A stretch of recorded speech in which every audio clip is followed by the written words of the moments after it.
Hello everyone, my name is Matt, and today we're going to be going over the Ninja Turtles Precon, or more specifically, my upgrades to it.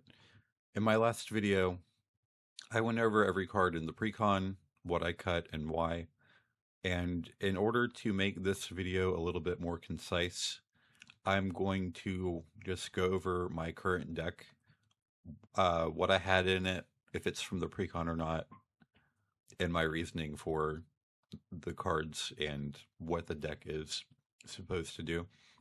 To be honest with you, this is not a very complicated deck. It just wants to make tokens and put 1/1 counters on things. And without further ado, let's just jump in and talk about what I've got. Leonardo the Balance, he is a 4-cost 3/3 mutant ninja turtle. Whenever a token you control enters, you may put a 1/1 counter on each creature you control. Do this only once each turn, and then Wooburg creatures you control gain menace, trample, lifelink until the end of the turn. And he has partner character select. The partner that I chose was Michelangelo the Heart. He's 2 for a 2/1 with trample. He has Raid the Fridge at the beginning of your second main phase if you attack this turn. Put a 1/1 counter on a target creature and make a food token. So whenever you attack, you're going to make a token, which is automatically going to trigger Leonardo. So I think that these two work well together. In theory, you could also use April O'Neil live on the scene. She also has character select. And whenever a mutant ninja or turtle you control enters, investigate. But I kind of feel that the ability to put a 1/1 counter on something and then trigger is just slightly more value than what April provides. Your other choices could be Splinter the Mentor. He is a 2-cost 2/2 mutant ninja rat with menace. When Splinter or another non-token creature you control leaves the battlefield, create a mutagen token, and he also has the partner character select ability. Mutagen tokens are artifact tokens that cost 1 to sacrifice, and you can put a 1/1 counter on a target creature, and you can do it only as a sorcery. Our other choices for commanders are Heroes in a Half Shell. This is the other, I guess you could call it a face commander in the box. It is a Wooburg cost 5/5 mutant ninja turtle with the vigilance, menace, trample, and haste. Whenever one or more mutant ninjas and or turtles you control deal combat damage to a player, put a 1/1 counter on each of those creatures and draw a card. You could also have Raphael the Muscle. He is also a mutant ninja turtle, 5-cost 4/4. Double all damage the creatures you control with counters on them would deal. When he enters, you create a mutagen token, so that would be a one-time proc of Leonardo's effect. And I feel like I forgot one. Donatello the Brains, sorry. He's 2 and a blue for a 2/4 mutant ninja turtle. If one or more tokens would be created under your control, these tokens plus a mutagen token are also created. And once again, he has partner character select. So there are quite a few different ways that you can build this deck out of the box. But if you want it to be Wooburg, then it has to be Heroes in Half Shell, or Leonardo has to be in the command zone with another partner because he's the only one that has all 5 colors available. Arcade Cabinet comes in the Precon. It's a 3-cost artifact. When it enters, you put a 1/1 counter on up to 4 target creatures, and you can pay 2 to sack it and double the number of counters on a target creature. This is pretty good for 3 mana. 3 mana, distribute 4 1/1 counters, and then you can double something. Chromatic Lantern was also in the Precon. Lands you control tap for mana of any color, and you can tap it for a mana of any color. This is kind of a no-brainer for any 5-color deck. Coin of Mastery is a new kind of mana rock. It costs 4 mana. Each creature you control enters with an additional 1/1 counter for each mana spent from an artifact source to cast it, and then it taps for a treasure token. So it can ramp you, and it also buffs your creatures. So again, this is kind of like a no-brainer include. The ooze is not from the Precon, it's from the set. I bought a booster box and I bought the turtle team up thing because there were some cards in there that I wanted. But this is from the main set. It's a 2-cost legendary artifact. Whenever a creature you control with a 1/1 counter on it leaves the battlefield, you create a mutagen token for each 1/1 counter on it. So this is a watered down version of the Ozolith. You can also tap it to exile a target card from a graveyard and create a mutagen token. This is a good way to create tokens on your opponent's turn so that you can have your Leonardo going off uh, more consistently. And it's like an Ozolith at home. It makes 1/1 counters, or it gives you a way to make 1/1 counters when something with one counters on it, dies. Arcane Signet and Mox Amber are in every Precon ever. Everyone knows what they do. Mox Amber, there are a lot of legendary creatures in this deck, so I feel like this is a good inclusion if it's within your budget. You can add 1 mana of any color for planeswalkers or legendary creatures you control. So you're always going to have all 5 colors available. April O'Neil, I've been over. She makes mutagen token, or she makes clue tokens whenever you cast a mutant ninja or turtle. Sally Pride is another one from the main set. She's 3 and 2 white for a 2/4. When she enters, you create X 2/2 red mutant creature tokens, where X is the number of non-token creatures you control, and then when she attacks, you put a 1/1 counter on each creature you control. So it's kind of a doubling of your commander's effect, and it gives you bodies to put tokens on. Splinter we've gone over. Honestly, if there's a card I was going to cut from the deck, it would probably be Splinter, because his effect only triggers when something you control leaves the battlefield. So he's not very consistent, and I would make room for something else with him. And I will go over further upgrades. This deck is things I got out of a booster box of Ninja Turtles and the Turtle team up and things I had on hand. But I will go over some further improvements I would make later. Tempestra is from the Precon. 1 in a red for a 1/3. Pay 2 in a red, tapper, sack an artifact, create a token that's a copy of another target creature you control, except it isn't legendary. It gains haste, and sacrifice it at the beginning of the next end step. There are plenty of tokens for you to be able to sacrifice. You can easily make a copy of your commander to put more 1 counters on something, or there are other cards in the deck that I'll point out that might be good copy targets. Baxter, Fly in the Ointment. I think I said that right. Whatever. 3 in a blue, 2/2, Insect Mutant Scientist. When Baxter enters or attacks each creature you control with a counter on it, gains flying until the end of the turn. This can be a game ender right here. When you draw a card, put a 1/1 counter on Baxter. I like that his flying effect is repeatable. I like that he self-buffs. He is, like I said, he is a way to end the game in this deck. Speaking of ways to end the game, Dark Leo and Shredder is 2 and a black, sorry. He's white and a black for a 1/3 mutant ninja turtle human, legendary. He has Sneak, which is 1 and a white and a black. Sneak is you return an unblocked attacker to your hand. You pay the sneak cost. It's like ninjutsu, but ninjutsu is an activated ability, and sneak is a casting cost. So sneak can be countered. So it's slightly worse than ninjutsu, but ninjutsu is great. So slightly worse ninjutsu is still awesome. All right. Attacking ninjas you control have Death Touch. Whenever Dark Leo and Shredder deal combat damage to a player, create a 1/1 black ninja creature token. Then if you control 5 or more ninjas, that player loses half their life rounded up. I pulled this and immediately found room for it in the deck.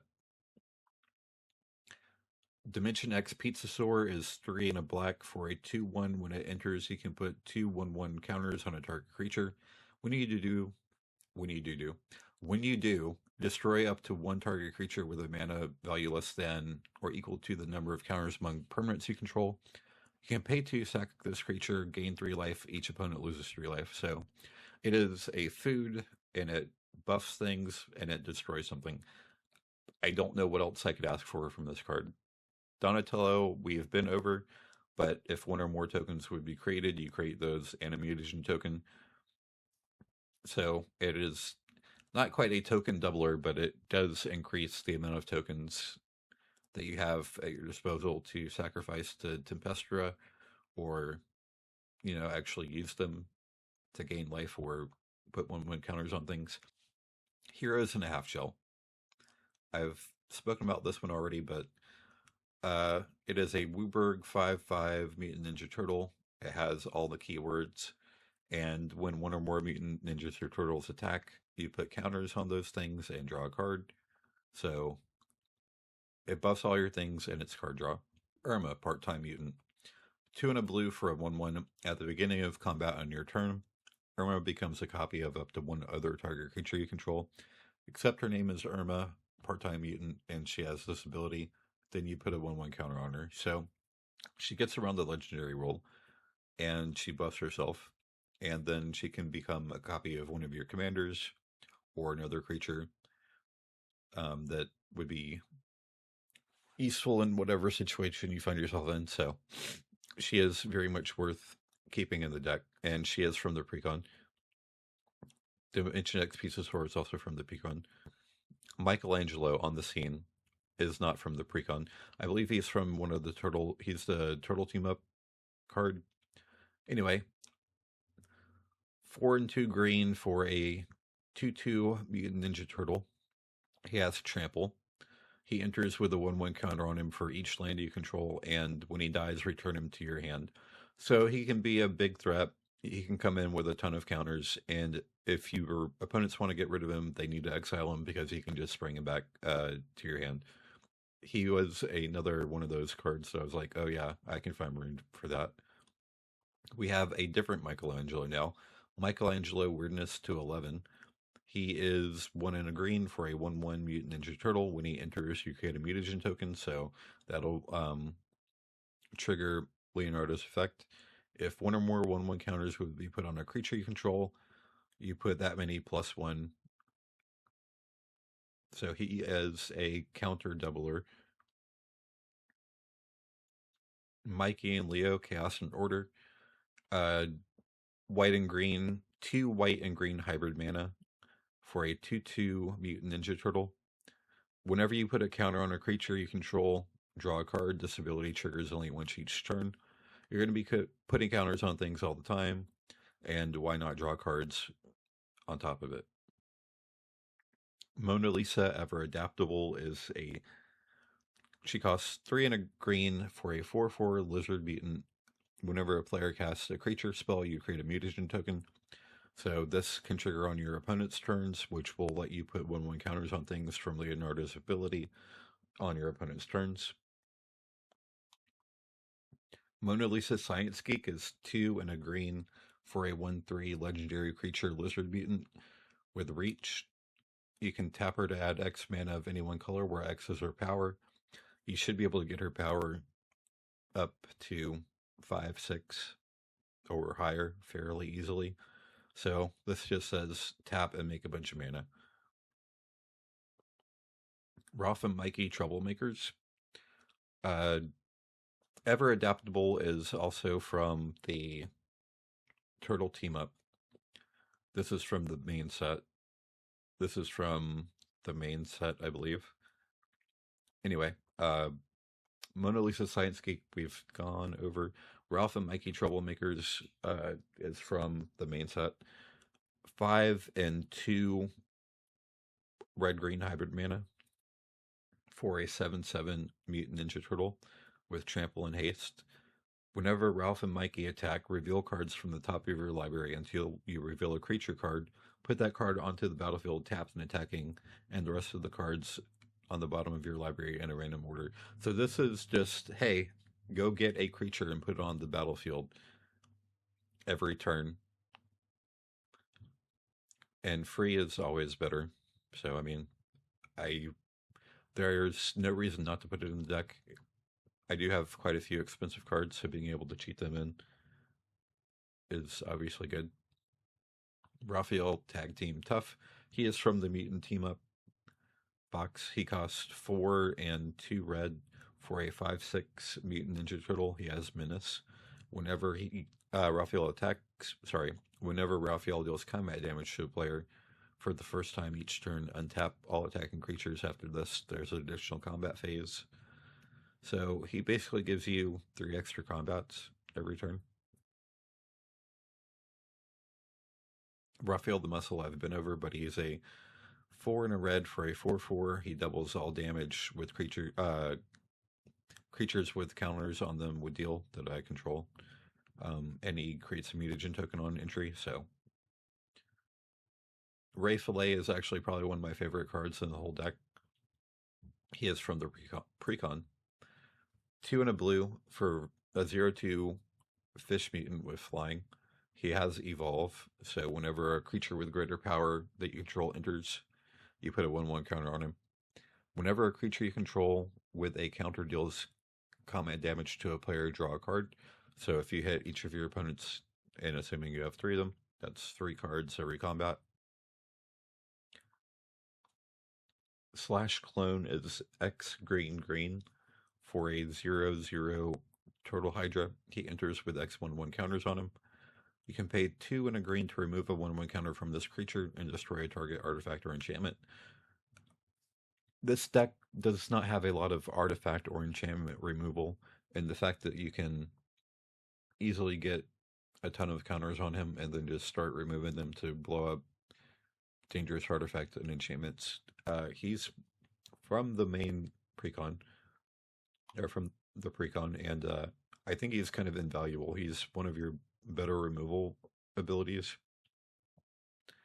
You can just have XP1 and then just start pumping counters on him. So I think he's pretty much worth keeping. Prosperous Thief is a card that I had that I added on my own. It didn't come from anything turtle related. 2 and a blue for a 3/2 human ninja with ninjutsu, 1 in the blue.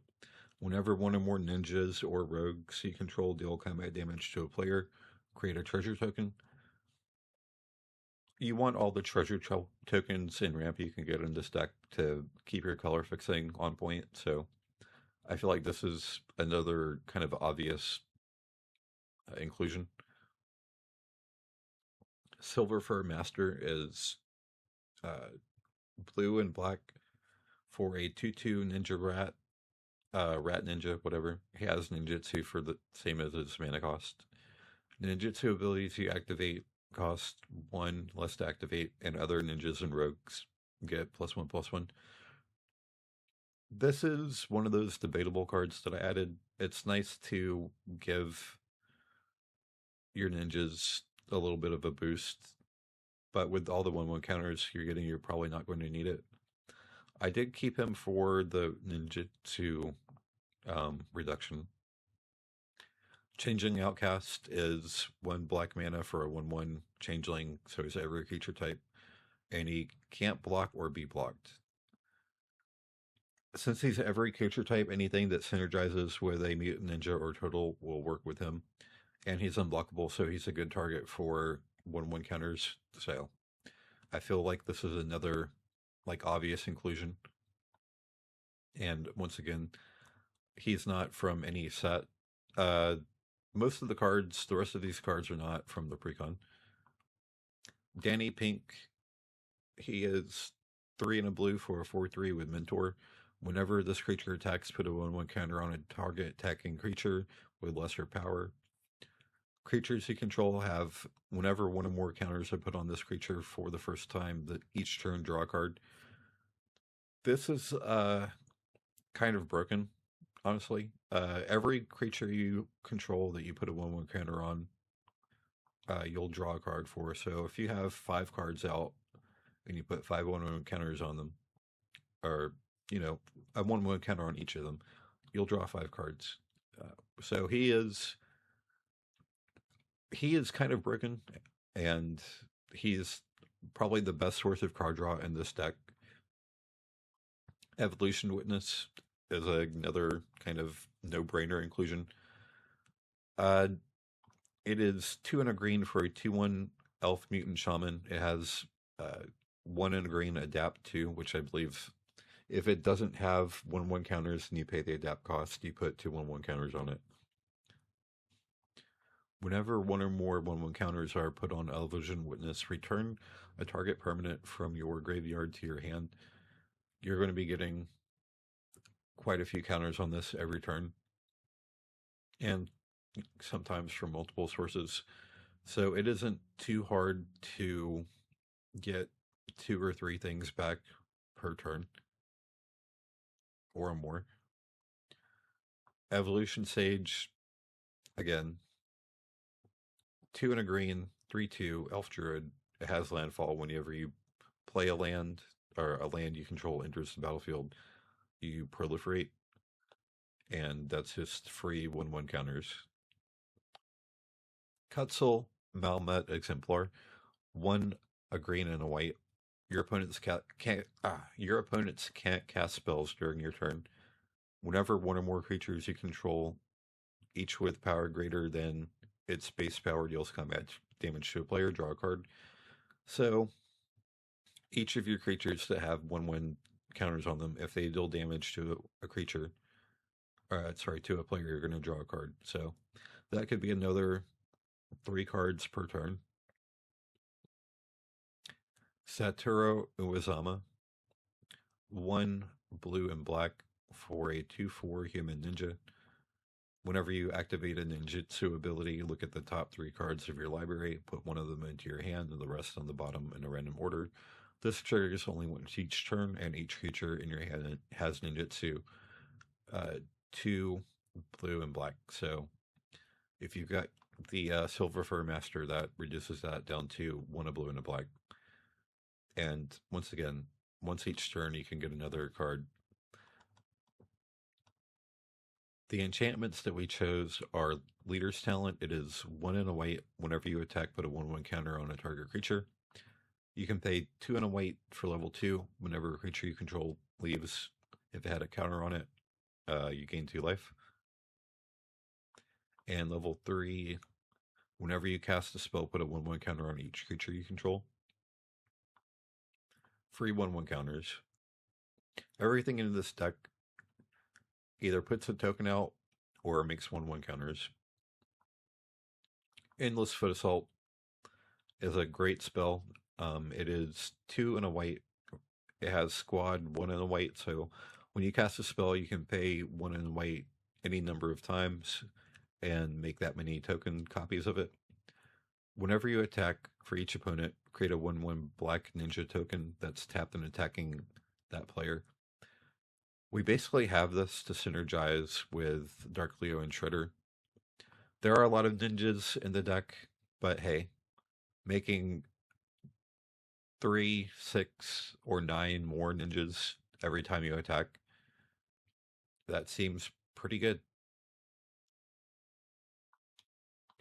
High score, 2 and a green. If 1 or more 1/1 counters would be put on a creature you control, that many +1 are put on them instead.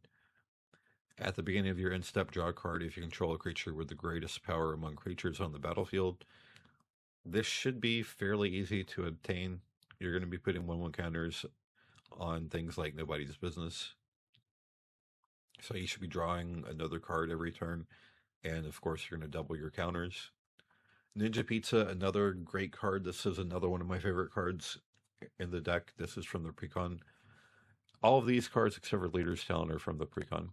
Leader's Talent was in the main set. Ninja Pizza, foods you control are basically treasures. So you can sack them and add a mana of any color. And at the beginning of your second main phase, you'll make a food token. So this is your food ramps you now, and it gives you a free food every turn. Together Forever is 2 and a white. I believe this was also in the Precon. This enchantment enters support 2, so you put 2/1/1 counters, or a 1/1 counter on up to 2 target creatures. You can pay 1 and choose a target creature with a counter on it. When it dies this turn, return it to its owner's hand. So this is great for maybe saving your commanders during board wipes, or you've got a big Michelangelo out and your opponent tries to exile it. Actually, I wouldn't work with exile, but they try to destroy it or something. You can just return it to your hand. Path of Discovery is kind of a weird inclusion, but I think it works pretty well in the deck. It's 3 and a green. Whenever a creature you control enters, it explores. So when a creature enters, you reveal the top card of your library. If it's a land card, you put it into your hand.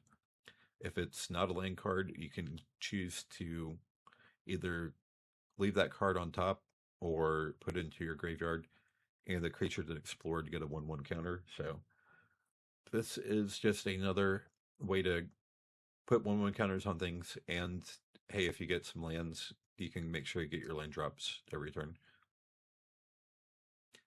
Simic Ascendancy is probably the most famous 1/1 counter win con. It is a green and a blue for an enchantment. It says 1 green and blue, put a 1/1 counter on a target creature you control. Whenever one or more 1/1 counters are put on a creature you control, put that many growth counters on Simic Ascendancy. And then at the beginning of your upkeep, if it has more than 20 counters on it, you win the game.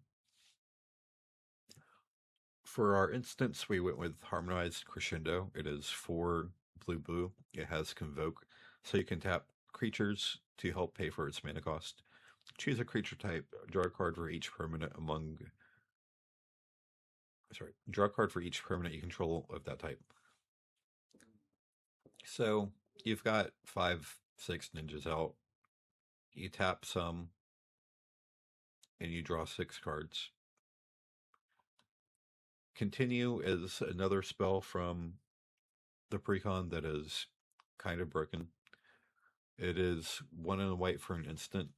Choose up to 4 target creature cards in your graveyard that were put there from the battlefield this turn. Return them to the battlefield. So, I'm just going to blast sack the board. I'll just go get 4 of my best creatures back. Shell Shock is X and a red. For each opponent, choose up to 1 target creature that player controls.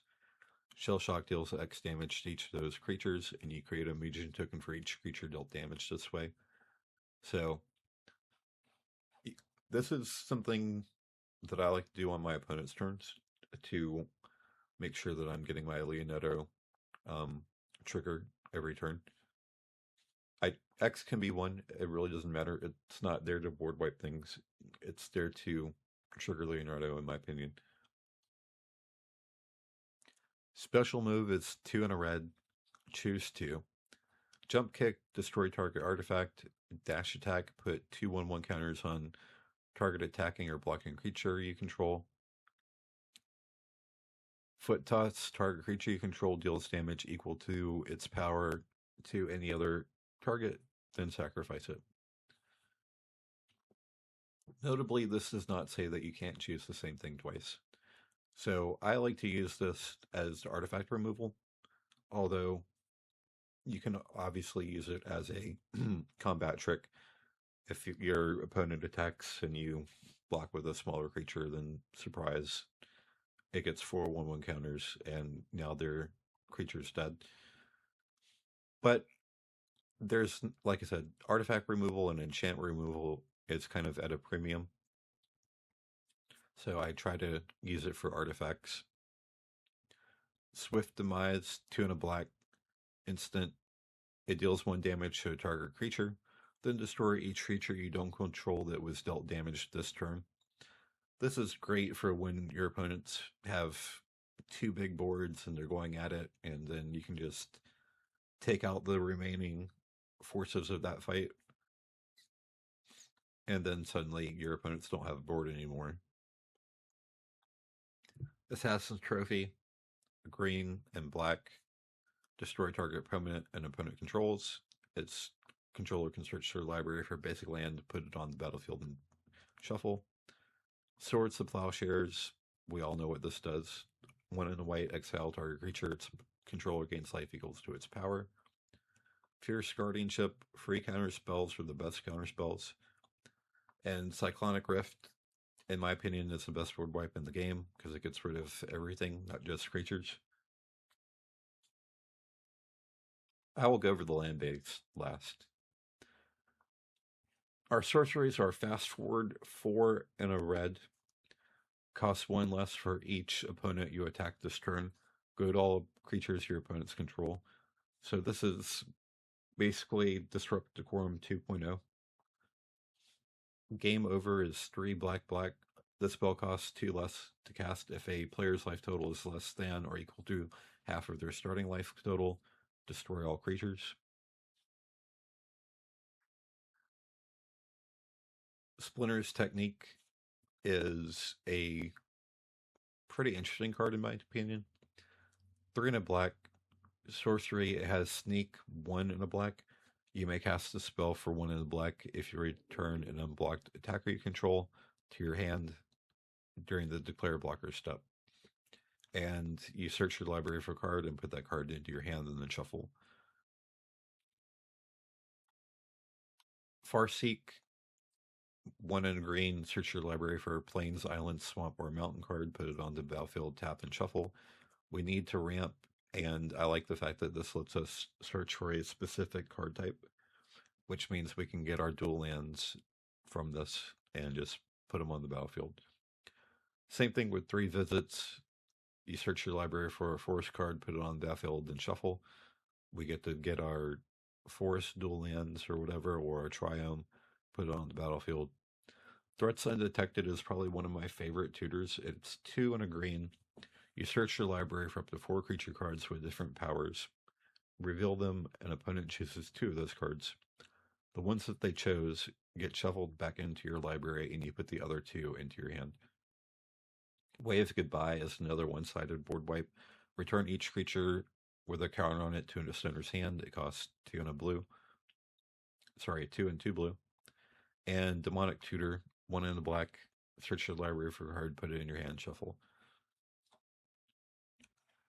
The mana base for this Precon is pretty good. I only really removed lands that came into play tapped, except for a select few, if they had a decent upside, or if they tap for all 5 colors, or one of all 5 colors. Hidden Hideout comes in the Precon, it enters tapped. You can tap for one of any color in your commander's color identity. You can pay 2, tap it. Creatures or a target creature you control with a counter on it gains lifelink until the end of the turn. Total Layer, I also believe, was in the Precon. You can tap it for a colorless. You can tap it to add 1 mana of any color, but you can only spend it on a ninja or turtle spell. Or you can pay 3, tap it. A target ninja or turtle can't be blocked this turn. Timble Garden, Painland. I obviously added this. Crumbling Necropolis. I want all the triomes that I can get. Speaking of triomes, Endatha Triome. Fabled Passage comes in the Precon. You can sack it and search for a basic land. If you control 4 or more lands, it comes in untapped. Grand Colosseum is in the Precon. It enters tapped. You can add a colorless, or you can add 1 mana of any color and it deals 1 damage to you. Evolving Wilds is another land tutor. Path of Ancestry. Almost everything shares a creature type with my commanders, so I decided to keep it in the Precon so I can scry. Undergrowth Stadium comes in the Precon, which is awesome. Exotic Orchard is going to also let me produce 1 mana of whatever color, and I'll probably be able to use it. Another Pain Land that I added in. Spire Garden comes in the Precon. Spectator Seating, I added in as many bond lands as I could so that things would come in untapped. Hollowed Fountain, another Pain Land. Again, another bond land. Another Pain Land. another bond land, a fetch land, more triomes. You're going to be drawing quite a few cards, so I put in a Reliquary Tower. Pain land, fetch land. City of Brass comes in the deck, and why would I ever remove it? I put in 2 basic lands of every type. Steam Vents, obviously Command Tower, another fetch land. Cavern of Souls, because once again, just about everything is the same type or shares some kind of creature type. And then our last 2 basic lands. And that's pretty much the whole deck. Let's do a quick playtest just to see what happens. Of course, now that I'm doing a playtest, it wants to do shit. I've never gotten 2 1-land hands doing this before. All right, we'll keep this hand. Draw for the turn. Forest. I'm going to put in the Reliquary Tower. Instead of playing my commander like I want to, I'm going to Farseek. And I'm going to search for a Plains. I'll get this in Endother Triumph. Play a Swamp. Play our commander. Breeding Pool. We'll take 2. Normally this deck does not take until turn 4 to get off the ground. Usually I have Leonardo out on turn 2. I mean, Michelangelo out on turn 2, but it is what it is. We will attack. That'll make us a food token. We'll put a 1/1 counter on a target creature. And then we'll put a 1/1 counter on each creature because of Leonardo's ability. We'll play this Turtle Lair. Do I want a Foot Assault now? Actually, no. I'm going to put out Mona Lisa so that I can get more mutation tokens. We'll move to combat.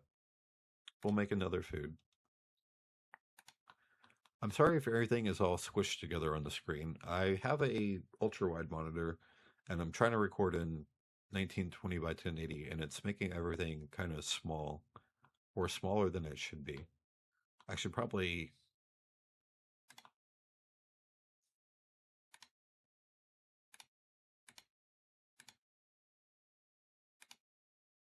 make things a little bit smaller.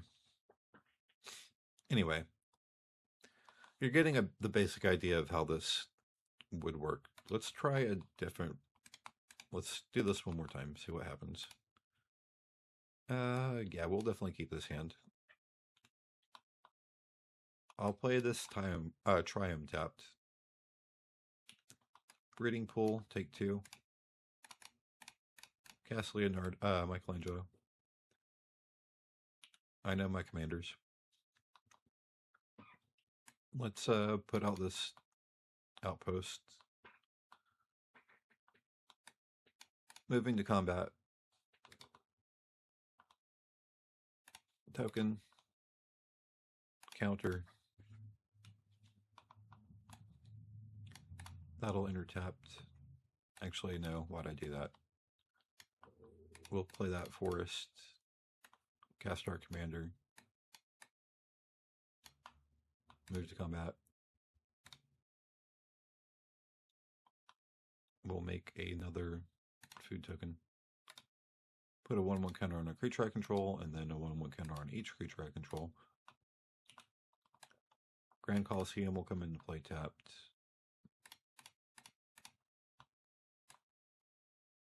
Mona Lisa. I can't even read that. Yep, that's the creature spell one. But the deck is quite consistent. I usually have my commanders out on turns 2 and 4, and then another creature or some other effect like Arcade Cabinet to give myself more tokens or more 1/1 counters.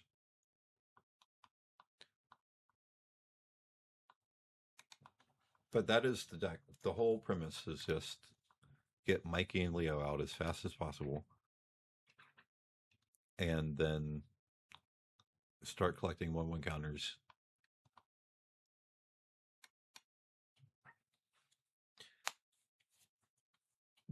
There are some cards that I would add to, or that I would add into the deck to spice it up a little bit more.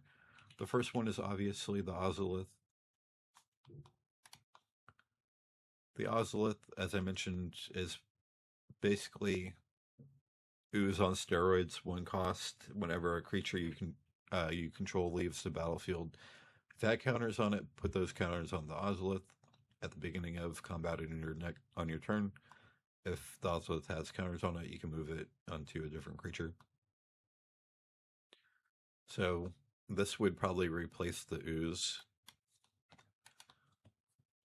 Another thing that I would add is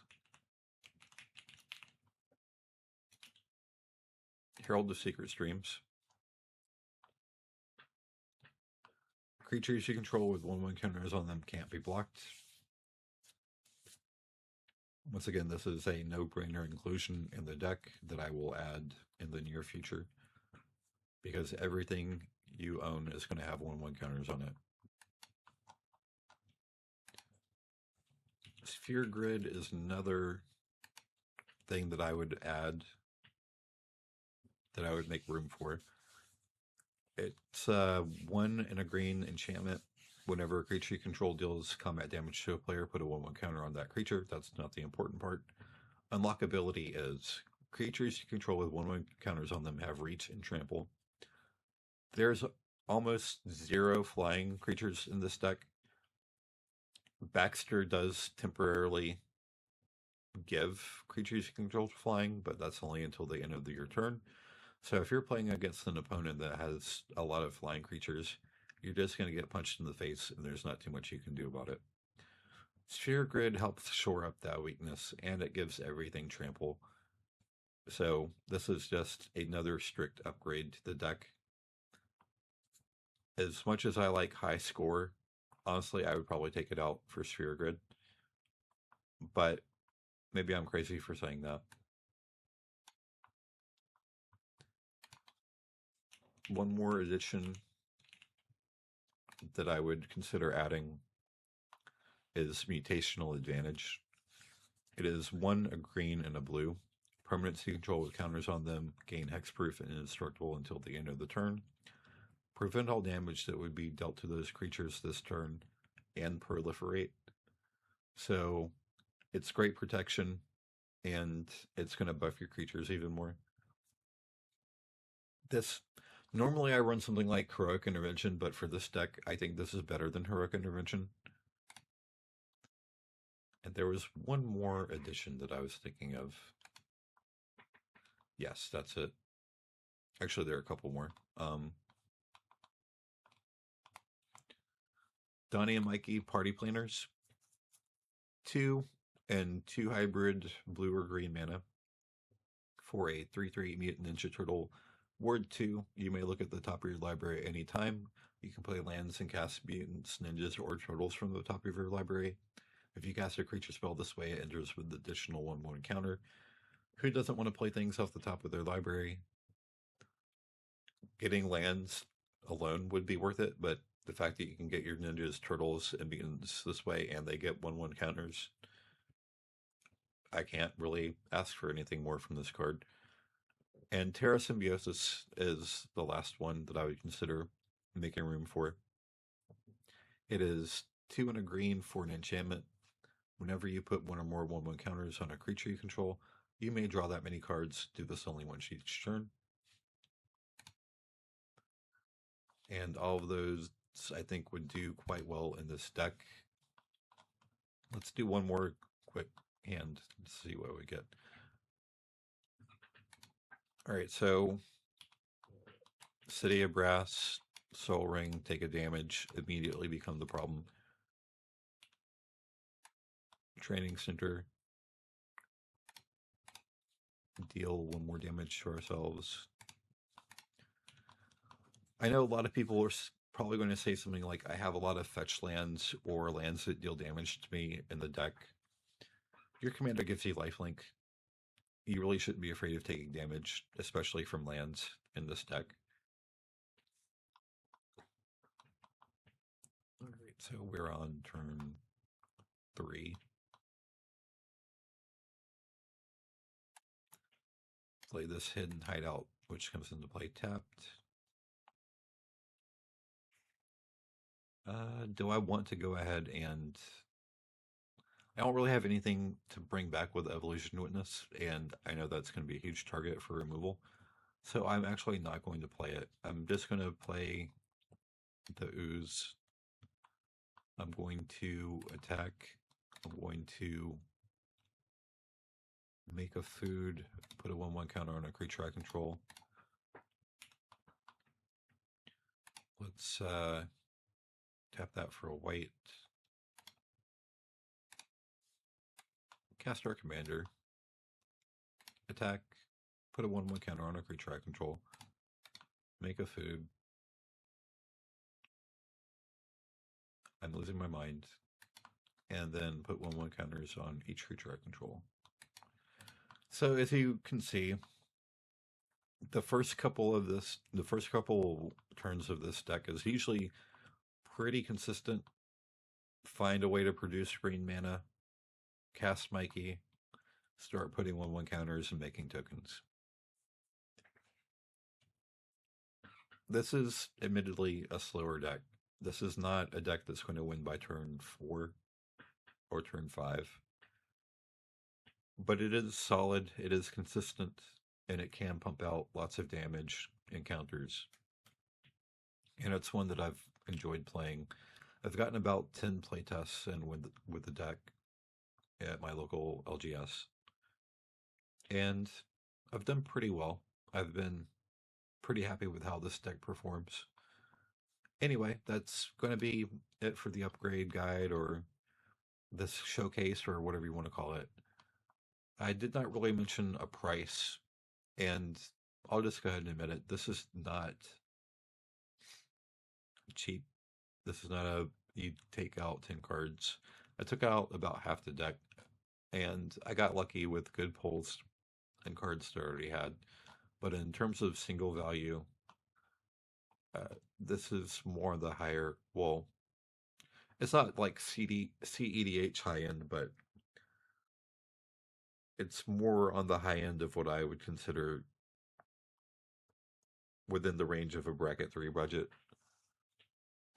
I do have 3 game changers, obviously. There are no infinite combos in the deck. So it's not really going to go any higher than bracket 3. I could make it higher, but I would probably have to rebuild the deck completely. And I don't really want to do that. Most of the people I play with in my local LGS are in the bracket 3 range. So this is about as powerful as I would make this deck. I will make a video next week on building a more high power Heroes in a Half Shell deck. And that is a deck that I'm looking forward to showcasing. But until then, I'm going to stop rambling. And thank you all for watching. Have a good day. Peace.